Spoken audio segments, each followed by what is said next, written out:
Happy to be back in the swing of things, red, white, and blue, and Old Glory, of course, on this Veterans Day 2020, high above the infield at Gulfstream Park West. Another breezy Wednesday as we continue on in the month of November. An 8-race Wednesday program, in fact, following 3 consecutive non-racing cards, much of it due to the tropical storm that Ronnie swept through the area on Sunday. We had a lot of rain following the Breeders' Cup, and obviously the right decision to not have a live racing card at Gulfstream Park West, but the show goes ahead, and we're happy everybody's with us for an 8-race program. Yeah, it's amazing to be back here in the main track listed is good. Of course, we're off the turf this afternoon. I mean, near Gulfstream Park West and out west, some places got 14 inches of rain in like 5 hours. So it's great to be back. It's great to be back racing, and I'm glad that rain left. Yeah, me too. How's the roof doing over at Castle Nicoletti, by the way? Well, they were out fixing it finally yesterday. It was a lot of dodging raindrops over the last couple of days, but it's fixed. You never know when you're going to get a roof leak in South Florida, and this was certainly a lot of rain. Did anybody ask you who you like moving forward at Gulfstream West or how you did in the Breeders' Cup? No, no one was there. It was too big. You couldn't even go outside your house. I was indoors watching football with my son, and that's what the weekend ended up being. I was talking about the roofers. Did anybody notice that you're famous? No, no, not at all. The only one that knows I'm famous is my dentist, is for person up front. Right. That's it. All right, that's it. Well, I do want to thank you, by the way. It is Veterans Day, and you are a veteran of the U.S. Army right around the Vietnam era, and, of course, all the men and women that have worn the uniform of the U.S. Armed Forces. We really appreciate it, and this day, every day, in fact, is about you. And I wanted to surprise my dad. I've talked about it before on the air. This is a picture of my dad, Richard, serving over in Vietnam, somewhere in the Central Highlands in 1969 or 70, and he was with the 25th Infantry and wanted to share that picture of him. Very proud of his service, and that goes for everybody that serves. So let's make it a good one here, Ronnie boy. We main track is good. We are off the turf, and they're our greatest asset, our veterans, you know. Absolutely, and congratulations to all of them, and we owe them a big debt of gratitude. We definitely do. Let's get down to business here with a quick little just detour into housekeeping regarding, in fact, because we've only got 3 weeks remaining here at Gulfstream West before the big meet opens on Wednesday, December 2nd, and I thought it would be a good time to check out the jockey and trainer standings. And despite missing a week due to the birth of his second daughter in Lila, and both Mom and baby Lila are doing well in the Zayas household. You've got Edgar on top with 30 wins, but I mean 4 guys, Ronnie, are nipping at his heels in the final few weeks. Yeah, and that's usually how you see it. And Angel Arroyo having a really nice meeting here. Sammy, always a major factor here at Gulfstream Park West, and you see the normal guys up there with Vasquez and Jaramillo, and Ed Gardner doing good again. You know, he won the summer spring meet, right? Yeah, he absolutely did. Yeah, absolutely. He was leading rider alongside with Amisahel, Miguel chasing him, and again, the usual suspects up there.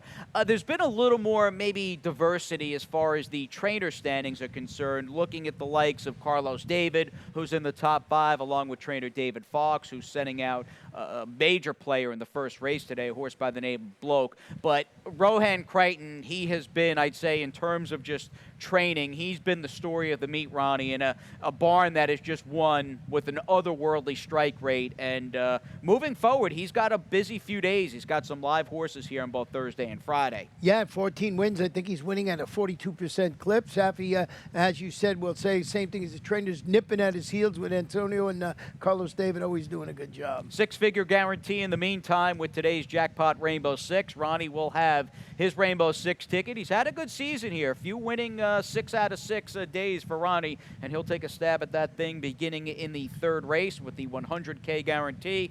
I'm on deck first, taking a swing and hopefully a home run here with the early pick 5 and a $36 play that off the bat, I think the Dave Fox horse, the 5 Bloke, along with the current favorite, who's simply the horse to beat the 9 Winter at Bastogne. I thought they were the right 2 horses to start things out. I don't love that I used more than half the field in the second. I had some trust issues with everybody in that race, and I don't fully trust a horse who's going to be a pretty big favorite in the 5 Gravel Gertie. So I wanted a little bit of breathing room along with the 6 Royal Mistress, who's my top pick. 2 logicals, including a couple of fillies, in fact, that are meeting out of a very eventful off-the-turf race here on October 18th between the 6 Katniss Kin. Any way you slice it, the 10 Classy Beast with the early scratch of Cookie Cove. She's going to be a pretty big favorite. I'm 3 deep in the 4th. That's probably my favorite race on the card, a scheduled dirt race, mind you, for 2-year-old fillies. And going full circle with the Kathleen O'Connell Express, Ronnie. I am all KO. I know you had pulled a good stat we'll look at in a few minutes here with Kathleen's second-time starter on the rail and the 1 Zamet. And from where I sit, assuming he breaks a little better, which I think he will from the gate, he could be a very just dangerous horse, potentially speed popping that field in the back end of this early pick 5. Yeah, I went the same way with Zamet and the other Kathleen horse, Himmelstein. So we'll see how those 2 run in race number 5. Definitely. The first race, 8-5, the current offering on the 9 Winter at Bastogne, who you and I both like. In fact, a cold 9-5-1. And I think we probably, when it's all said and done, we've got the favorite, second choice, and third choice in that order. And we'll show you Winter at Bastogne's last start. Now, I want to be clear. Everybody in this race has got to go a mile and a furlong on the dirt, which I think is a pretty tall order. But at least you've got a horse by Violence here, cranks up with that 4-wide sweep in the imaginary purple and green, that has run, again, in relation to this field, I think he's run well enough on the dirt to be the favorite, and he's got enough early speed where I could see him and Paco, Ronnie, just hopefully taking the lead from the outset and making some amends for this loss against Happy Danza, who speed popped the field and just would not let Winter at Bastogne by.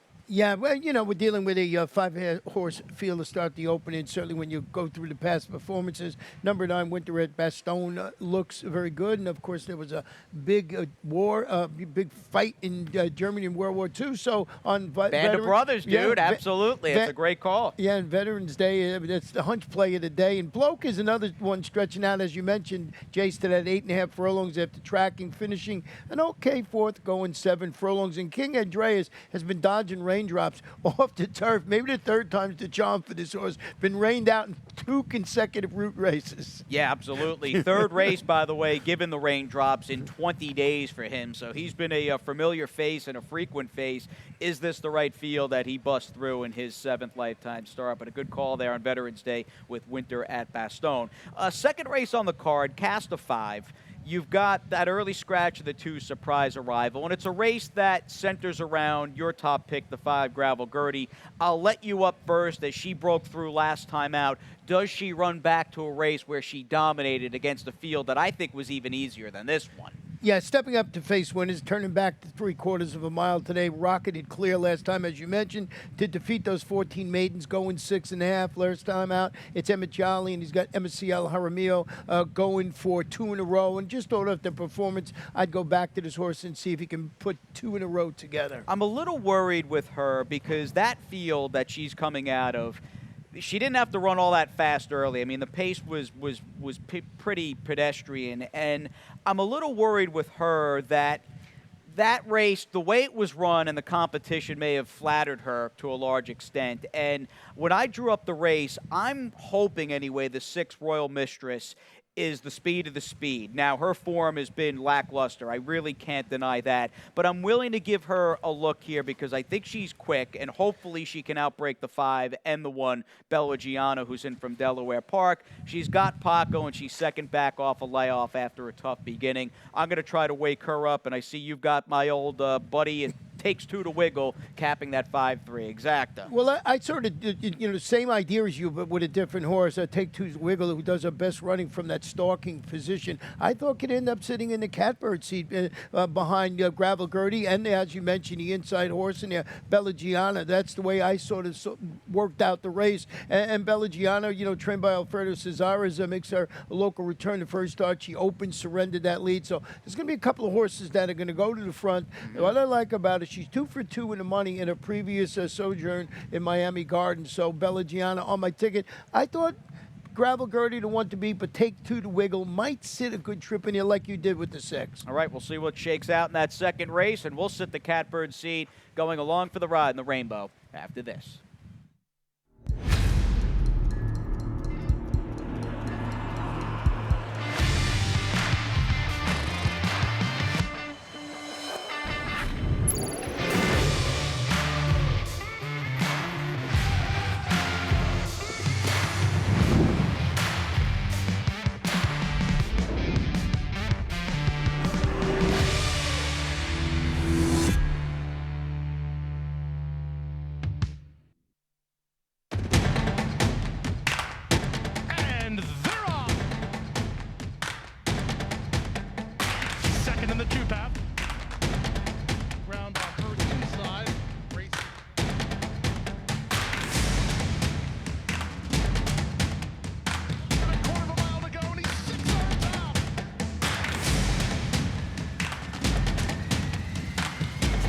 12 as they roll into the backstretch.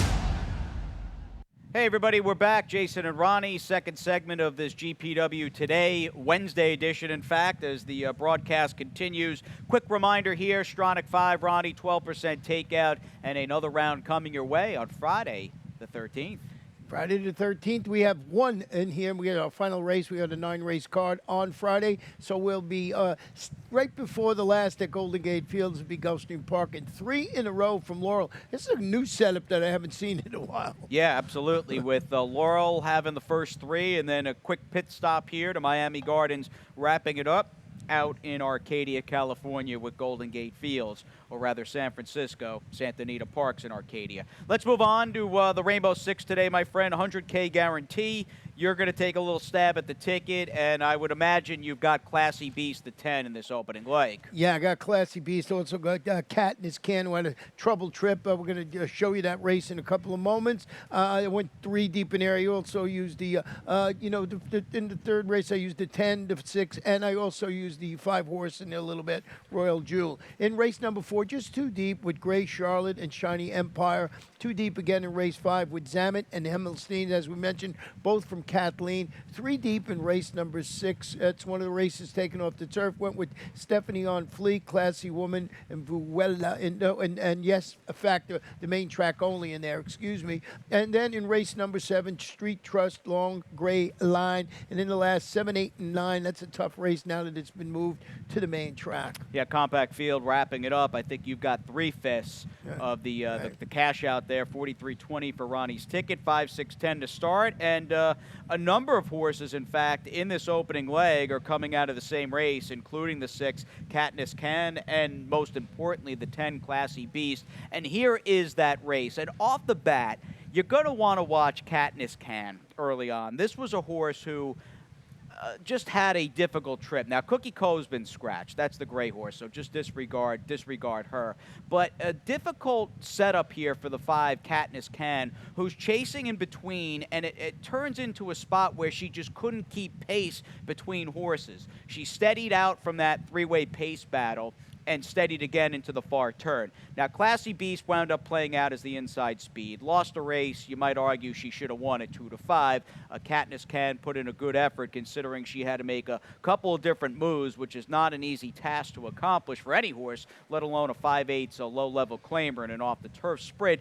I guess when it comes down to it, though, with no Cookie Cove in the race today, Ronnie, despite this loss last time out as a big favorite, I still think Classy Beast, by a pretty wide margin, looks to be the most reliable as she runs essentially back for the same claiming price she was beaten for last time out. Yeah, you would think she's going to run well here in this spot with the race going to the main track. She actually finished 3rd that race in the dead heat with Katniss Can, but I just thought that Bobby DeBona, Sammy Camacho handling the rematch this afternoon. Katniss Can, you saw the trouble the horse had and ran okay, was in that tight quarters and had to steady at the half-mile pole. So I thought these were the logical 2 on my ticket. Yeah, 10-6 for you and I, obviously putting most of our stock in that rematch race. Late pick 5 will start in the 4th. This is a very solid 2-year-old filly maiden claiming race. I am 1-3-4 in this race to start, using a couple of the locals and the Delaware Mid-Atlantic shipper for trainer Kelly Breen, whose name is starting to show up on a daily basis here in Miami Gardens as we move, of course, closer to the winter meet at Gulfstream on December 2nd. A couple of horses in the 5th. I've got a 2-horse spread in the 6th. I built this play around the Peter Walder claim, who's going to be a likely comfortable favorite, a pretty short price in the 7th race in the 2 Street Trust. And like you, I mean, I used even more horses than you, Ronnie. You've got a good chunk of the field. I saw fit to go 4 deep. I just wanted a little bit of breathing room there, and I'm going to try to, my MO here is to try to leverage a horse who's probably going to be in the range of even money as my single in the 7th race in the number 2 Street Trust. Now, off the bat, you've got a number of horses who have run pretty well recently with good connections in this 4th race right here at Gulfstream Park West. We're going to look at the 3 Shiny Empire first, who is likely going to play part of the pace alongside your top pick, the number 2 Gray Charlotte. This was a good effort in hindsight, considering Shiny Empire had only run the once. had never been this far before going 7. And, yeah, maybe she had everything her own way and should have sealed the deal, but she lost by a tough nose. I'm going to give her the benefit of the doubt in this performance, thinking that she's going to get a good trip in this spot. And I'm going to take this daughter of the late Empire Maker off of a defeat, a narrow one, and just lost the head bob there for Zerper and Jaramillo. I prefer the 3 Shiny Empire. You like the horse that Misael rode last time out for Barboza in the 2 Gray Charlotte, who's coming out of that Mangrove Mama race. Well, going back to your horse that you haven't touched, Shiny, I like the fact they're taking the blinkers off this afternoon. I think that's going to help that horse throttle down its keen early interest and be better for that horse. But I did go with the 2 Gray Charlotte, who's stretching out the 7/8. Solid career debut, going 3/4 as she pressed the pace. Pressed that front-running winner, actually, in that race and finished second. It's Victor Barboza Jr. Just thought he'd run okay in that spot. Yeah, I'm torn on Gray Charlotte. I think she was a little compromised with a very taxing, tough trip chasing outside back on October 8th when we were just racking up one wire-to-wire inside speed position winner after another. So she did run well in that race, but I've been pretty vocal about not liking horses out of that Mangrove Mama race, and thus far, there's been 2 beaten favorites out of that race, and horses are a combined 0 for 6. So I'm with you. I think she ran well, but to my eyes, this looks like a better field than the maiden 50 she exits. We'll see. One of the reasons it's so tough, or at least I think it's tougher, not only is the Zerpa horse, but the Kelly Breen shipper in from Delaware. Going back, and clearly you don't like this filly, and I watched that last race, and we're going to look at it now for this Mineshaft filly in Vegas weekend.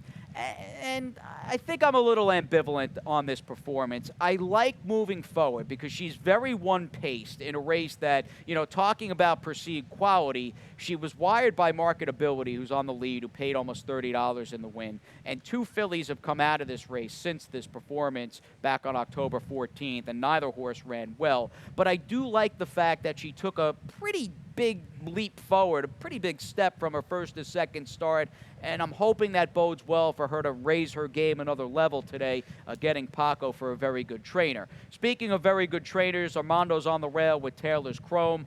She's coming out of a loss here the day before Halloween. Ran to me like a filly who probably needed that race. She did enough, but was a little flat there off the quarter pole. And how does Armando do in situations like this? Well, we'll show you a stat on Armando with his 2-year-olds. Maiden Claimers making their second start. Sprints on the dirt. He's good. He's 6 for 16, 38%, 56% in the money, $5.60 the return of investments. So he does good with his 2-year-olds. Limited sampling, 6 of 16. That's pretty good. And this one, as you mentioned, finished that even 4th last time out.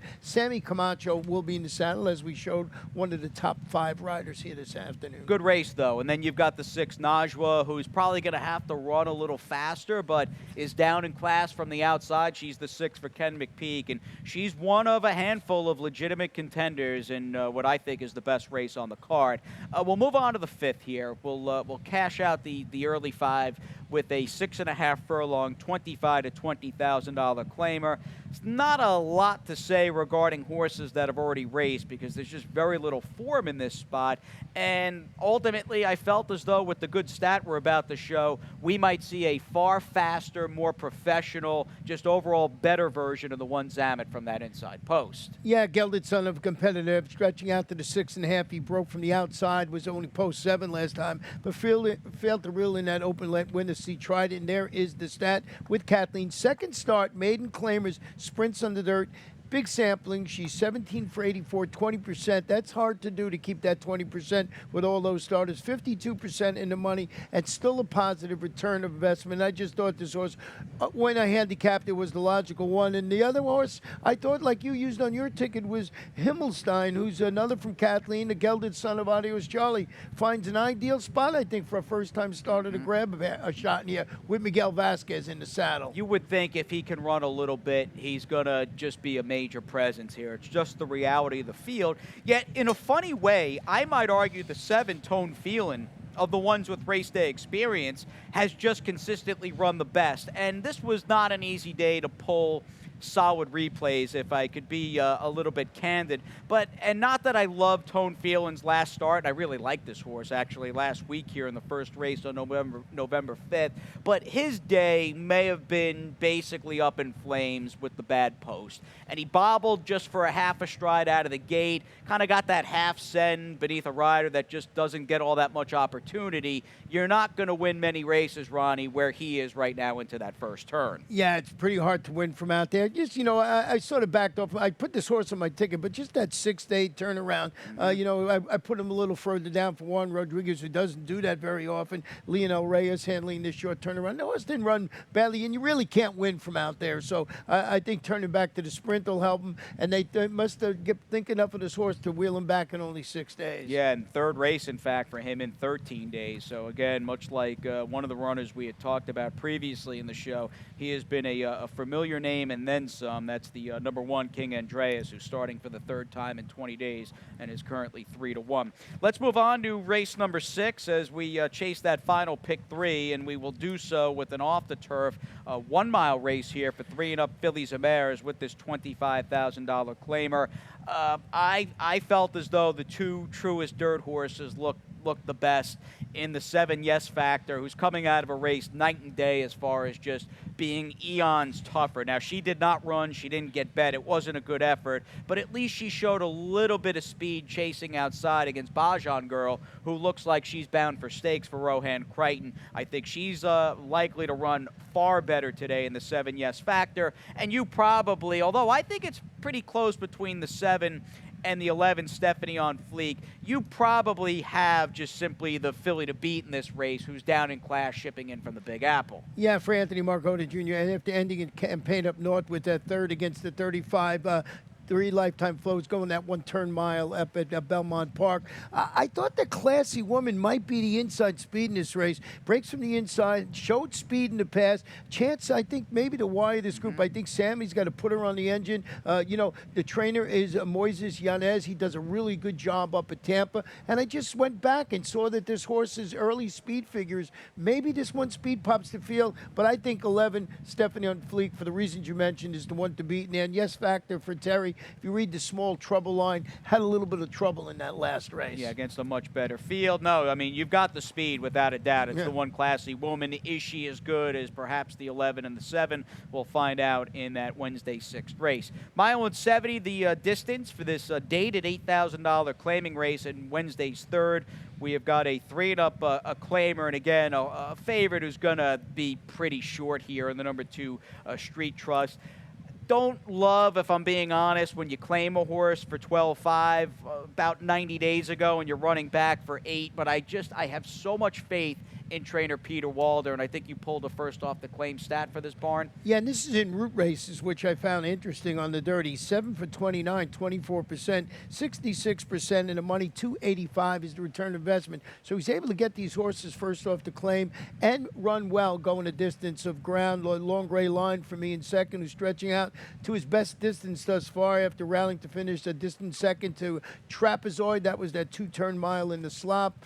Thought maybe he was a logical contender in there. You got him in second, too. We got the same exact trifecta. And Nacho Papa, certainly a horse we know very well around here. We absolutely do. And by the way, with both Nacho Papa and Long Gray Line, the 3 and 6, coming out of different races, but on the same day as October 21st. I was looking back through the charts, and that was a day we ran 8 on the main. 6 of the 8 were wired by inside speed. So both those horses, as more off-the-pace grinders, were definitely up against a track that was very speed-friendly last time out, and they're in with a chance. If Street Trust isn't any good off that slight dip in the layoff, they become clearly reliable alternatives on paper there in the 7th. Mile to 16th to wrap up the card. Got a bevy of 2-turn races today on the main, which is always nice. It's a 12.5 to 10.5 claimer and a cold 9.8 for you and I to cap the card. You know, you got Dave Fox, who's got Bloke in the first, who's now sitting at 7-2. And with his horse in the last, the 9, Kid Lee, not saying he's blown me out of the water with his 2 races to date, but I tend to find, Ronnie, this is a barn whose horses improve with race day experience. And it's the 3rd lifetime start today in a field that does look pretty hungry in this off-the-turf nightcap. Yeah, they did drop to the 12.5 level. Certainly adds to the appeal of this race. Disputed the pace. Was that distant third against 25 maidens going that one-turn mile across town. Optimistic, turning back to the mile into 16. First start since opening and surrendering that early 4-length lead last time out, going 9 on a good main track.